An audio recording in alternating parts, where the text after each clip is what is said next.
Welcome back to our peanut gallery. I am Joseph. Jolene. We are here for part 2 of Jolene's story. Take it away. Alright, so after we stopped the other video, a bunch of things popped into my head, as ADHD usually does. One was something one of my aunts had told me, that they were supposed to adopt me, but I don't know what happened. I asked her why she didn't, but she never responded back. She was my mom's best friend, and I love her. I really do.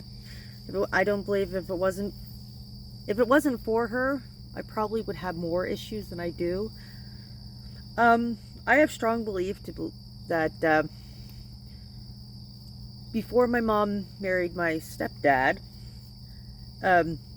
she dated a bunch of people, blah blah blah, but she couldn't handle my personality, or for some reason, somebody had told me something about her years later. Whether it's true or not, who knows? It's just word of mouth. We all know how that works.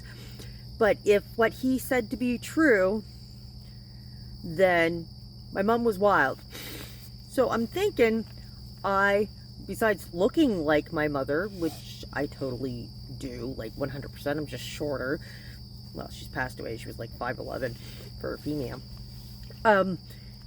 Anyways, I believe that I was like her, and that's why she was harder on me and couldn't handle me, because It was like raising herself. Yeah. This is all theoretic, but I put things together. I can't remember. My mom has passed on, and so I don't believe that she would even tell me. She had her own raisings, family of 8 children. Her mother was not an affectionate woman, because she was raised differently, being from the British colony. What else did pop into my head at that point? Well, no, not at that point, but After my grandmother died the 23rd of December, when I was like 10 years old, I think. Around Easter the next year, my grandfather died. What? I just forgot to talk about my great-granddaddy. Oh, well, you can do it in your part too. I forgot. It's okay. So, what else was there? See, a bunch of things popped in my head now. Like ADHD, man. Hell yeah. I can't wait. I'm like not gonna stop for my fight to have my right. Like, I have had 5 children. I know for a fact 4 of them have been diagnosed with ADHD. So just think of the math with that. When only 2 of them has the same. Dad. What? Same father? Yeah, same father. Adoption what? That's one of the things you mentioned. I thought I already mentioned it. No, you said you forgot. No, me no. Anyways, yes. I don't know what age frame this is, but my aunt. Yes, I did. I did say it. Oh, I thought you meant something else. Never mind. I said about my aunt and my uncle wanting to adopt me. They're supposed to adopt me, and then it didn't happen. I wondered why. I wish she did. I love her. Yeah, because I shout out to her. What else is there? Like, I don't know. I try to do everything in the most caring way possible. I try my best not to, like, allow other people to get that evil side of me, because it's there, trust me. I don't like dealing with me when I'm like that. I know what I'm capable of. I accept certain shadows of me that I can see. I'm not perfect, nor do I think I'm perfect. I don't like, if any of my children should hate me, it would be the middle child. The really smart one. I did my best with him too. Our parents can't do anything if they don't have those skills. And not being judgmental because they don't have those skills is the best thing a person like you and I can, like an objective. I went in a different way. Like, we were both raised with yelling and hitting and stuff like that. But I went to such a way when my kid was born, I wouldn't even raise my voice. Because I was scared of that coming out, and ended up like my So I was a pushover parent, always saying yes, and But you did what you thought was right, so it's not like I was you were scared of intense. turning into that parent, and if I started yelling, and will it go there? So I went that way. I was that way with the physical attributes. I didn't want hit, but yelling, there's a certain amount of stress people can have before they blow, and if they have emotional tolerance, which I had for most of my years, I know now I can express my emotions very healthily, but it's the other people that don't necessarily believe it's healthy. Like, yes, I may raise my voice, but when I get passionate about something, either like an angry passion or just a passionate, my energy raises. Like, I notice this. I'm an intense person when I'm passionate about something, and being a Virgo, which if you look it up, I'm a Virgo. It's true. There's been times I thought you were mad at me, but you're just passionate about the subject. What I'm talking about, like, don't eat my nachos. No, wait, that's me. Yeah, that's you, Okay, not go me. I won't eat your nachos. You silly rabbit. No, there you go. Our video. I was hiding. You don't have to hide. So You're don't good. take my nachos. He doesn't even have nachos. What else did I say in a few minutes that gone by? Do you remember?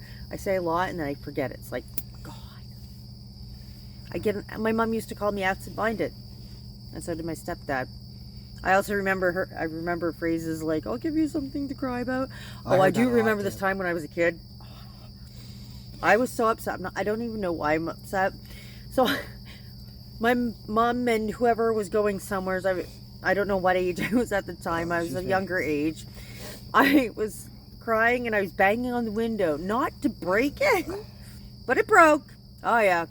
I did do stuff like that. One of my uncles at one point accused me of stealing tools, and I was not even in teenage years. I don't think it was teenage years. Yep. I'm pretty sure the family dysfunction is very much generational in our family. I mean, I love my parents, my mom. I don't know my alcoholic sperm donor. And when I did encounter him, bunted heads. He told me to go sleep with everything I could, and I told him to get the fuck out of my house. Now that's parenting advice. It reminds me of my sex talk. He was an alcoholic. Want to hear my sex talk? I can give it to you in 2 seconds. Did you fuck her? Yeah. You use a condom? Yeah. Okay. That was my sex talk. But you know what? If they had already done it... Like, good advice. Well, thinking of your raising, think how comfortable was your father for actually... talking about things like that, think about it. You weren't allowed to laugh about it. My dad has come a long way. Laugh about anything. I'll give him that. Yeah, I'll get to that in my story, so I don't take over your story with the laughy thing. This can be our stories. We can elaborate on them. I can clarify this. She heard it from my sister's mouth. Growing up, we were not allowed to laugh in the house if my dad was home. I can only imagine what he had to go through. We'd have to get it out before he come home. Like, what's that fucking noise? So we didn't have friends over very often. That's why I spent so much time over at Mike's, and because we were allowed to laugh. I love my friend for 40 years. Yep, since she's great. You haven't met mine yet. No. Mine lives right down the road. He works nights though, so. I'm a strong believer that you reach out to people, even if it's random, just to let them know you're thinking of them. I mean, there's some people out there that really do need that. This is gonna be our story part 2. Can I talk about my great-grandpa? Go ahead. Absolutely. I forgot to mention him in my last video, and I felt terrible about it. You don't need to. Because growing up, my great-grandpa was my hero. Couldn't tell you why. But, we'd go over to my Grammy's every Sunday. We'd play baseball in the yard. He did stuff with you. Yeah. He let me watch wrestling with him.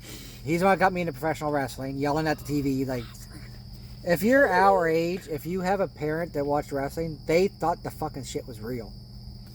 I swear he did, but at a young age, I kind of knew. There's no way in hell you get beat up that much, come back, and you know what I mean? But he hated Hulk Hogan. Oh, yeah. Oh, he hated Hulk Hogan so bad. That sounded more like the Kool-Aid Man. That sounded like Macho Man. Macho Man was my favorite, yeah. I ran into Andre the Giant when I went to, when they used to go to, Berwick. Berwick. arena, which is no longer there. We used to go with him I a used lot to go there, with and my friend. he let me watch him. He'd carve horses out of wood, stuff like that. And he'd talk to me and stuff like that. Being like 6, 7, 8 years old, I didn't realize he was giving me advice. I thought he was just, but he was my hero. That's why. And I still remember where I was when I got the news he passed away, and what I was doing and who I was with. I don't remember. I was in that house that actually her son's girlfriend lives in now. I lived there, eating a hamburger with my ex-girlfriend. We had already broken up at the time, but that's details are irrelevant. Yeah, I was eating a hamburger. I remember because that's the first time tears start to fall after I wasn't a kid anymore. And she's the one I told you about that completely ignored me and kind of chuckled because I was crying and showing emotion and shit. So I would love to I still remember. I would have told her right off. I went to the funeral, but one of my big regrets, which I think I've told you, I talked to Dad about it. I was too much of a coward to go to the hospital when he was in there because I didn't want to see him that way. I wanted to remember him the way he was. But that was always one of my big regrets, is not going. You sound like my sister.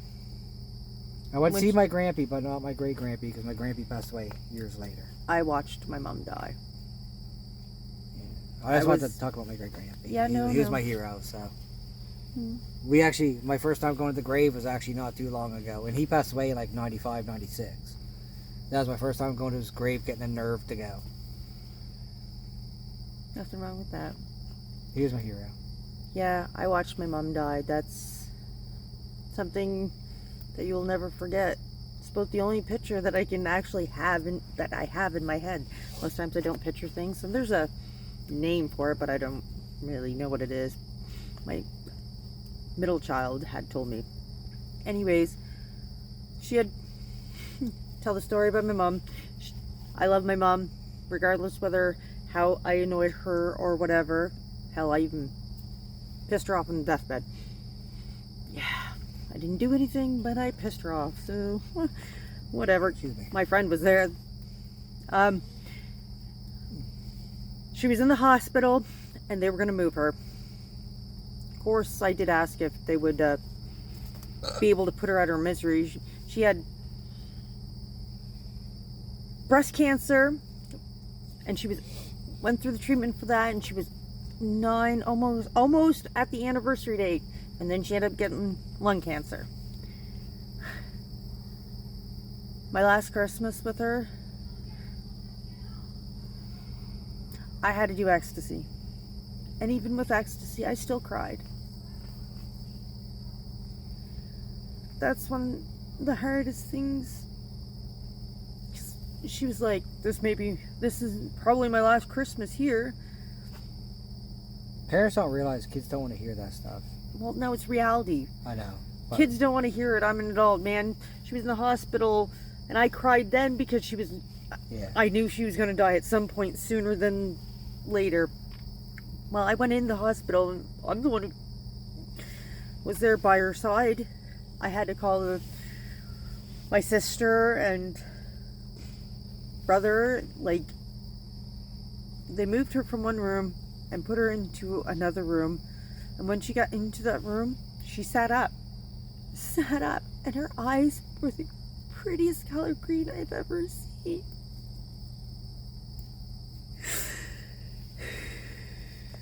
And then she laid back down, but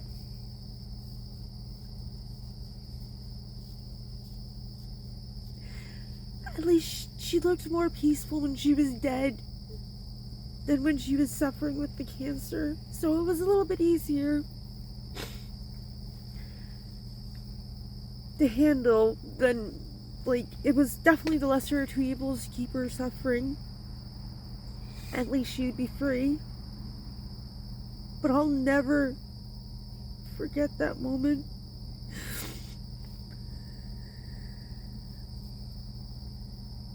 It was like my mom dying, my boyfriend leaving me, my kids got taken away all in 1 year. that was your long-term boyfriend, too. That's the one I had for 8 years. Yeah. yet. I know. We said we weren't going to mention names on here. You don't have to. Don't do Well, there's 3 names I want to name. But not in a bad way. Okay. I mentioned in my last video how my wife left me while I was at work. Well, she didn't leave me while I was at work. She let me know while she was at work. Actually, yeah, I suppose I was at work. Because she packed up shit and went to her mom's. But anyway, it's not the point. I told you next day I called. No, I messaged. Like I don't call anybody. I messaged my friend Mike. The one I talked about lives up the road. I asked him, can you come over for a minute? Surprisingly, he did. Because like I said, he works nights. So... No, I messaged my friend Daniel first. He lives up the road too. You haven't met him yet though. He lives right up the road too. But anyway. So I messaged Daniel, see if he can come over. I showed him the text. Like I'm showing you now. But anyway. And the first thing he did was he gave me a hug. And as you know, I'm not good with hugs. Whatever, you love I'm not hugs. used to them. That's what I mean. I'm not used to them, especially from guys. Affectionate. Yeah, affection. Like he hugged me. We ended up having a beer. Then he had to go home and do something, but he ended up coming back. While he was gone, I messaged my cousin, I video called my cousin Chris. I said, I can't do this. You met Christopher. He's my cousin, my friend. I messaged him, said, I can't do this. He had no fucking clue what was going on. He said, I can't do what? So we video called each other on Messenger, and I told him what happened. It's like, holy fuck. He came right over. Then my friend Mike, the one I grew up with, I asked him if he can come over. That's when I got a hold of him. He said yes, so I showed him a text. He immediately went outside, called his boss, said I'm taking a week off work, and stayed with me the entire fucking week. That's awesome of him. I'm glad you had that type of support. I've said it before, I've told them, we're guys, like I said, serious conversations don't happen often. But they saved my life. Like my cousin Adam, he's one of my best friends. He's like a brother. But he was working and stuff like that, so he was able to come over once during that week, and I get it. Mm-hmm. But if it wasn't for those 3, I probably wouldn't have made it through. Like I told you, I sold half my shit, and I had a lot of shit, like toys, all my weight, trying to fill a hole, all my exercise equipment. Like I sold it all, and 90% of it went to the liquor store.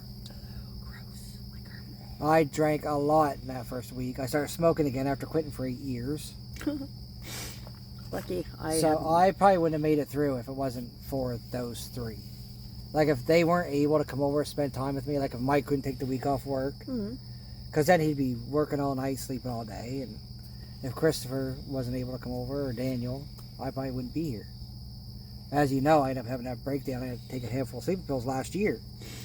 And that was a ways after my wife left. So, I just wanted to mention their names because they deserve the credit for that. You're grateful for them in this one, right? I am. There's 3 of them. Daniel, Christopher, Mike, Lamont. And my cousin Adam did what he could, but he was working and wasn't really able to. And he doesn't drive, so he had to. Understandable. But those 3, if it wasn't for them, I wouldn't be here. Well, I'm glad you are. I probably wouldn't have made it through that first week. I know that. Thank you, gentlemen. I didn't even see my kid for the first month and a half. Yeah, I'm very strong opinionated on that kind of shit. It's because I found out later, I was messaging, texting, and I'm not getting an answer back. So after a while, I messaged my ex-wife, what's going on? I haven't heard from kid. And she said, oh, we ended up blocking your number on the phone because we didn't want you to start bad-mouthing and bringing him in. I wouldn't do that. I want to talk to my fucking kid. Not like her. So we all over Facebook. So I finally able to talk. It's I swear, my ex-wife left in August. I didn't see my kid till Thanksgiving, and I'll bite my tongue. It was killing me. It was I lost my wife, who at the time I thought was the love of my life. We were more like best friends because we played video games together. We did stuff together. We got along, but it wasn't like an affectionate marriage. But missing my kid is what was killing me the most. I can relate to that. The first month and a half, not even texting. It was. I never thought to ask before. How come? Yeah, kid hasn't answered. Never thought about it. It took me a month to realize I can ask. I thought, I was worried. I was scared to ask. I'll say that, because what if the kid was ignoring my text? That's what I was worried about. Yeah. But So yeah, I remember I was staying with Mom at the time. My kid came over for Thanksgiving. I was so excited because that was the first time I seen my kid since August. I remember So. my first visit with my boys, the first time they took them. I warned them. I was dressing up like Sailor Mercury because it was in October. I did it. My hair was blue and everything. Yep.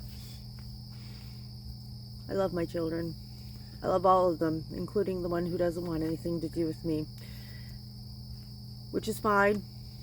But without me, he wouldn't be here, so... Do you want to mention anybody's name by name to thank them? I will thank them in person. Okay. I was thinking of the one you grew up with. Sue? Yeah. We'll call her Sue. And she'll know who she is. Yeah. So I almost said her name, but I'm like, in the first one. I think it was the first one. Well, at some point, videotaping. I just want to give a shout out to the people who saved my life. I'm thankful for my cousin, my aunt, my other cousin. I will not name you, but they're females, and I've talked to them recently. Thank you for reaching out and actually say, hey, you actually exist. Which is more than I can say for other people. Yeah. We both grew up in that family scapegoat environment. I'm not saying I was an easy person. I'm like strong-willed, I was determined. a pain in the ass. Were you? I'm Pretty strong-willed and determined. Yeah. You say apparently I was a pain in the ass too. I was more, I don't know what the word is I'm looking for. Like, I was always told I'm annoying and shit. So that's Humans why I are appreciate annoying, my though. great grandpa let me watch wrestling with Yeah, him. because he connected with you in the way that you need to be connected. Yeah.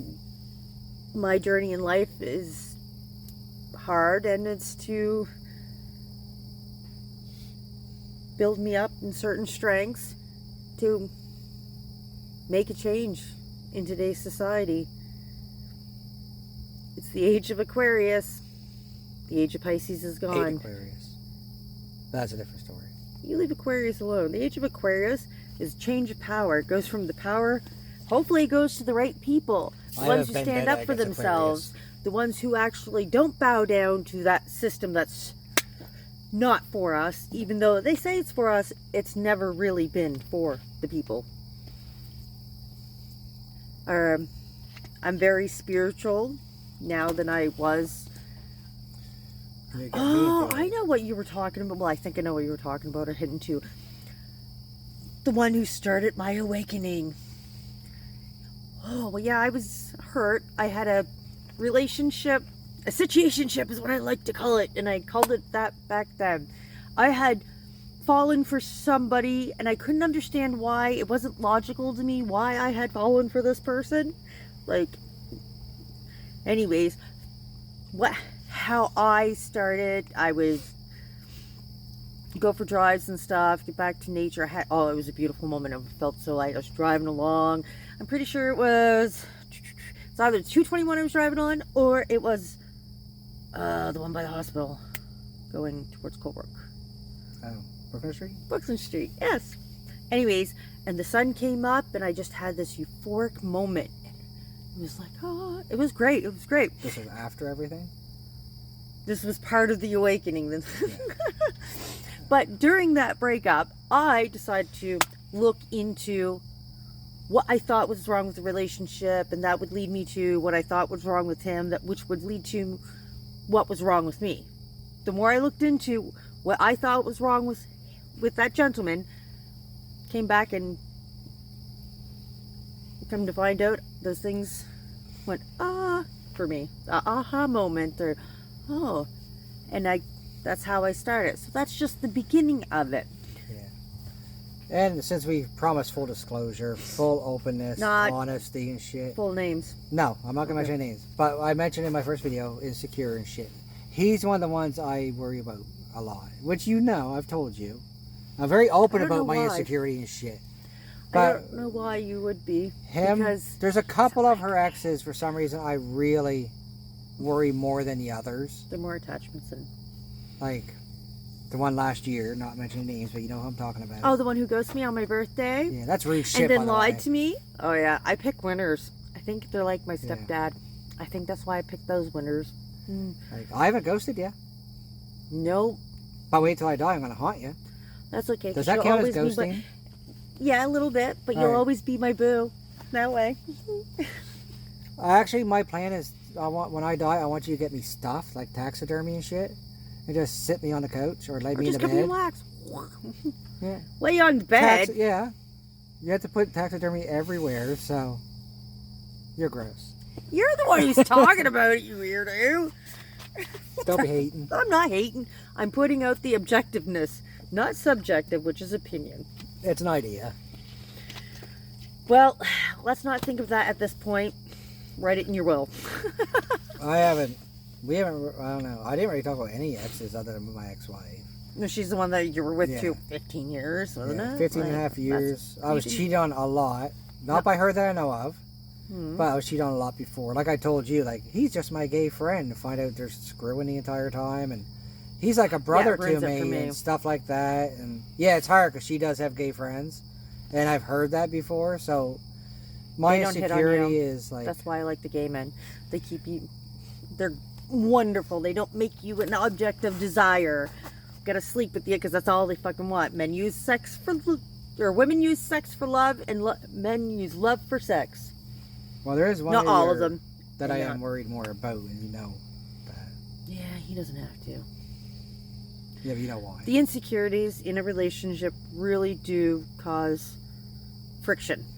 But finally found a therapist. Deal with my insecurity and my self-esteem. You're already dealing with it, remember? Yeah, I have gotten better. Like, I could describe my insecurity this way. When she was going to school, she met someone. So, like, she told me about him right away. Like, good guy, and jealousy right away. Like, no I'm not gonna lie, I didn't do anything wrong. Like, I was jealous right away. Mm-hmm. And then the time you told me how he was cleaning the bathroom, you went in, like, my mind hurt. I followed him to the bathroom. That's what my mind hurt. Look, I didn't follow him to. Well, he went in, and I went in to tell him to make sure he does a good job in cleaning it. That's all. It was harmless. I have ended up meeting the guy, and I like him. We hit it off, but my mind is still jealous of him at times, like worried that something's going to happen, because like I told you, now that I like him too, if something were to happen, I'd be betrayed by two people, and my mind's expecting betrayal, because it's happened so many fucking times before, which I'm hoping it will get worked on. Just wish it was sooner. No, don't do that. So don't wish it was sooner. Just live in the now. Wishing it was sooner is not living in the now. Me. Certainly. I apologize for that. Excuse me, that one too. Shit. At least it's not coming out the other end like it usually does for me. But no. We've both been cheated on and betrayed. Most humans probably have. Used. I've been used for my car. I've been used for money. Stuff like that. And money's inanimate. I find myself, even now with her, what? Having to, like you tell me, you don't have to do that. Like, we're a team. But I feel like if I don't do this, like if I don't do everything for somebody, why would they want me around? We've talked about that. It won't leave my head. Because they like you? But I'm not used to that. Like, I'm used to, like, well, will you buy me this? This is what you tell your head. Say, mind, it's because she likes me. That's why. Like, just stop with some of those people could probably relate. When my ex-wife first left, I waited a year for her to come back. I mentioned that before. Mm-hmm. Now I decided I'm going to try some dating apps. Don't do it. Anyway. I wouldn't do it anyway. The first question every woman asks, how much do you make? What kind of car do you drive? Like, why the fuck does that matter? You don't. Like, that's why I told you afterwards. Our first date, she never once asked me how much I made or anything. Because that's not what I'm there for. Like, I think we were together. It was just like last month till you finally asked. We got to talk about finances because I got to get out of debt. Yeah, I didn't really want to ask him because it's not my place to ask. Because I'm in debt and shit. She's going to help me figure it out. So she had to know how much I made. But it took that long for her to ask how much. But don't remember how much you make. So that works. Yeah. It's like, write it down. But I worked my whole life for money. I've told you that. I told my dad that. I'm trying to impress my dad. Like, I worked for money. Money. My for neck was nothing. killing me. My back was killing me because I got a physical job working at PepsiCo. And I decided finally I'm going to stop working for money and find a job I enjoy. So I am going back to work, but you know, I am looking to eventually, I'm not going to retire from there. Grow. You're looking to eventually grow. Yeah, I was there. I was in a similar situation. Well, similar but very different. I ended up having a car accident because I was tired and I just hit a telephone pole. I went to sleep on the thing. I was coming home from an overnight job after working 16 hours plus. And I'm like, yeah, this is just the universe saying I need a different job. So I went back to school. I love cleaning, don't get me wrong. I'm good at it. I'm good at freaking organizing. That's what we're going to do. Well, that's one thing we're going to do. But I am going to help people with their mental health. I'm going to do my best to help this system in which we have to endure that's been put upon us by generations of ego. And I'm But it gonna is be what an it is. accountant. That's my plan. I'm gonna Yeah, become for a an business. accountant. Yeah. Works great. And I've always been good with numbers. And I like you know what I'm grateful for? I'm grateful for the fact that you want to do this with me. I thought you were going to say chicken. I don't know why. That was in my head. Yeah, you ran that way. Yeah, chicken. I feel like chicken tonight. Like chicken tonight. I don't remember the rest of it. Is that I don't know. I know the it's not Arby's important song, anyway. I don't remember Arby's at all. but... Alright, so... I dated a girl who looked like an Arby's burger before. We have certain amount of time. What you're grateful for. Come on, what are you grateful for? Chicken. And? Salsa. And? Frank's Red Hot Sauce. I am grateful for potatoes, carrots, and pineapples. She loves potatoes. You didn't say mango.